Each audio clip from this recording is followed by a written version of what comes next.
Bonjour à tous, et ravi de vous rencontrer une nouvelle fois pour cette petite capsule sur les 8 principes de base pour développer une affaire viable. Début des années 2000, il y a eu une révolution fondamentale dans la façon dont on entreprend et la façon dont on enseigne l'entrepreneuriat.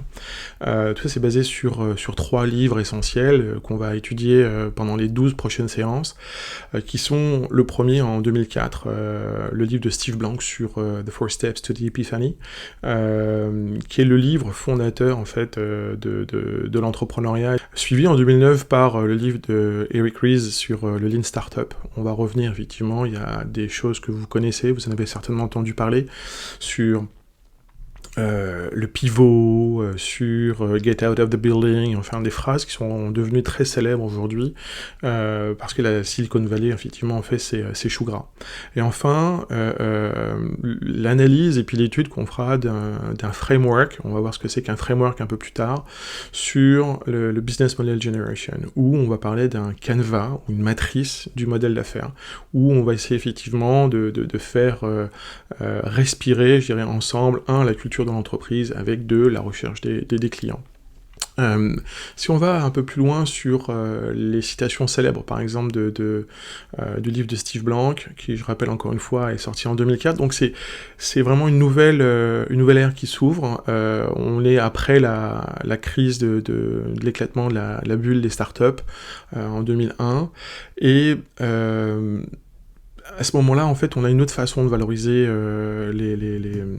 les entreprises, et on s'aperçoit que, comme par exemple Amazon, pendant plus de 20 ans, il ne dégage pas de profit, mais pourtant, il y a une valorisation qui augmente. Donc on va voir aussi à travers ces sessions, on va parler de design thinking, on va parler de ce genre de choses, et c'est vraiment, je dirais, la base, le cœur même de ce nouvel apprentissage. Alors, très rapidement, on va passer à la suite. Donc on a les 4 Steps to the Epiphany. Vous voyez qu'il y a effectivement 2 parties. Il y a les deux premières étapes et les 2 dernières étapes. Les 2 premières étapes, c'est vraiment la découverte des clients, la validation aussi que les clients veulent bien votre produit, et pour ça il va falloir que vous fassiez ce qu'on appelle une recherche itérative, que vous trouviez, que vous exploitiez effectivement ce qu'on appelle aujourd'hui le pivot. Donc le pivot, c'est essentiellement qu'est-ce qui va pas dans mon produit, ok, j'en garde 60% qui est plutôt bon et je change les 40% qui ne vont pas. Comment on fait pour trouver les 40% et les 60%? Ça, c'est effectivement la base même de la pratique de Lean Startup. Et puis en fin de compte, les 2 dernières étapes qui sont, on va aller chercher des clients, donc là on parle de marketing, et puis on parle aussi naturellement de création de sociétés, company building. Donc vous voyez qu'on est vraiment pour les 2 premières étapes, dans une réflexion où on n'a pas démarré, on n'a pas déposé les statuts d'une entreprise, on les a vraiment, on repousse ça au maximum, parce qu'on est vraiment dans ce on va créer des prototypes, on va aller voir les clients, on va faire notre étude de marché. Donc aujourd'hui, Lean Startup et puis le Product Market Fit, ce qu'on recherche, c'est le Graal, hein, fondamentalement, c'est qu'il y a un produit qui fonctionne, qui a un marché pour ce produit.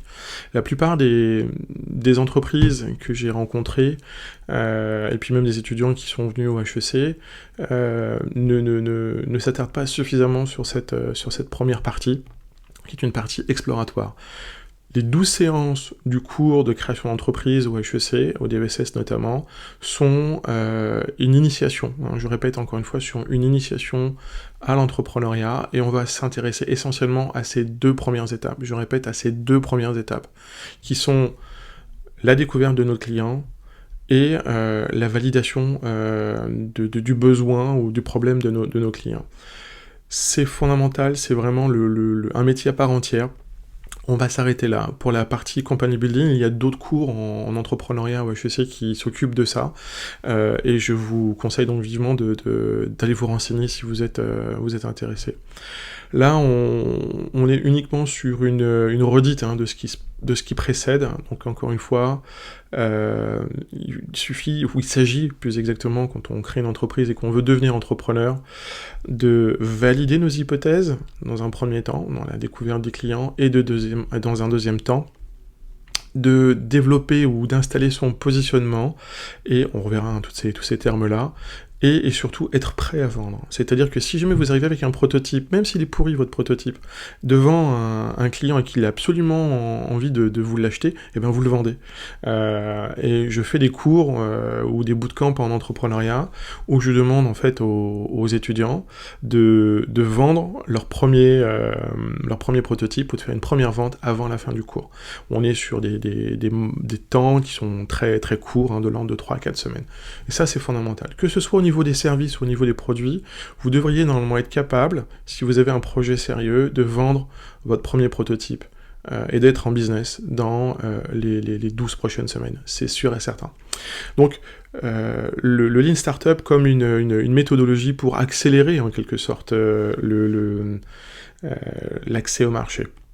Voilà, donc d'un côté, vous allez voir en fait qu'il y a trois phénomènes qui sont extrêmement importants dans le Lean Startup. Encore une fois, c'est dans la découverte de la clientèle, on appelle ça Problem Solution Fit. Donc on va voir l'adéquation entre un problème que vous avez repéré, parce que vous avez interrogé des clients, et la solution que vous proposez. Est-ce que cette solution, elle est bonne, elle est honnête, et enfin surtout, est-ce qu'elle est achetable, est-ce qu'elle est désirable par les clients ? C'est une bonne question. Et puis, à partir du moment où vous avez trouvé effectivement qu'il y a une adéquation entre le problème que vous avez trouvé et la solution que vous proposez, on passe dans la deuxième étape. D'accord ? Et cette deuxième étape est très très importante. C'est l'adéquation entre le produit et le marché. Donc, Product Market Fit. Cette phase-là, c'est le Graal de tout entrepreneur. À partir du moment où vous avez un Product Market Fit, vous passez effectivement à la création, donc la troisième étape, où on va aller actionner ce qu'on appelle les scaling triggers, où on essaie de passer à l'échelle, c'est-à-dire qu'on va reproduire le produit, on va lancer la production à grande échelle de son produit ou de son service. D'accord ? Et à ce moment-là, seulement à ce moment-là, on passe dans la création d'entreprise proprement dite, qui est je crée une organisation et je fais de la gestion des opérations. On va revenir sur cette partie-là aussi un peu plus tard. D'accord ? Donc ça, c'est vraiment la première partie, j'ai envie de dire, de l'entrepreneuriat, c'est vraiment la partie théorique.